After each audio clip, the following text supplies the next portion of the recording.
After 20 long years, the Commonwealth Games will return to India. When the announcement was made in Glasgow, it was confirmed that Ahmedabad will host the 2030 Commonwealth Games. But according to a report in Times of India, there has been certain core sports that have been added. Because remember, in 2026 Glasgow, the Commonwealth Games schedule is actually very trimmed. 9 or 8 sports have just been left out.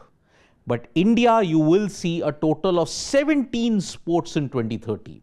And the TOI report that is there has gone on to further add certain other details as well. Now, what are the core sports and what are the elements that will be added in the 2030 Commonwealth Games?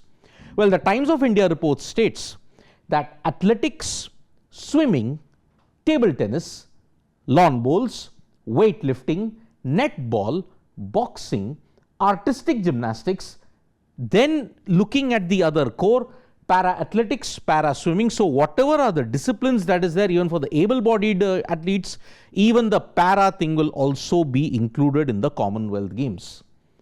Para-table tennis, para-bowls, para-powerlifting, hockey, male and female.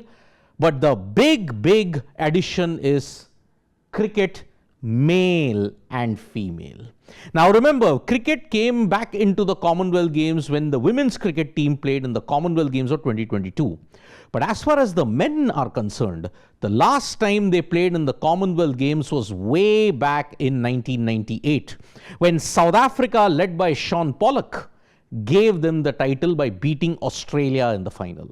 So, after 32 years, the men's cricket team will play in the Commonwealth Games of 2030 in Ahmedabad. So, this is one huge addition that has come about. Now, if you compare all the sports that are there, not just in 2030, and looking at the lineup that is there, total of 17 sports are there in this, combined with 2 traditional sports, which is Yogasan and Kho-Kho. Yogasan and Kho-Kho will also be part of the Commonwealth Games at this point in time. So, it is a big boost for India's sporting image as such. You want to know why this is such a big boost?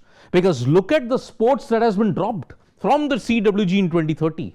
Shooting, squash, cricket, hockey, archery, badminton, table tennis, wrestling, everything has been dropped. Now, that is the indication that perhaps the Western nations are not so looking forward to the Commonwealth Games. But when it's India, they will add all of this into it. So, every sport at this point in time was dropped for the 2026 Commonwealth Games, and that's why India's representation will be very minimal at the Commonwealth Games. Now, how much will be the estimated operational cost of the CWG? Anywhere, the Times of India report states that anywhere between 3,000 to 5,000 crore. That will be the operational cost for the entire duration of the Commonwealth Games, when you have to look at the infrastructure, when you have to look at all the events, when you have to look at conducting it. That is the cost, 3,000 to 5,000 crores. One can argue, does India need to host the Commonwealth after whatever has happened in the 2010 fiasco? But still, hosting the Commonwealth Games, Asian Games, Olympics gives a certain amount of prestige. But if you look at the economics and everything, a city has not been able to recover in time. But still, it's an action-packed 2030 Commonwealth Games with 17 sports and 2 traditional disciplines being added. Thank you so much, folks, for joining us for this video. Subscribe to Sports Today for all the latest news and analysis.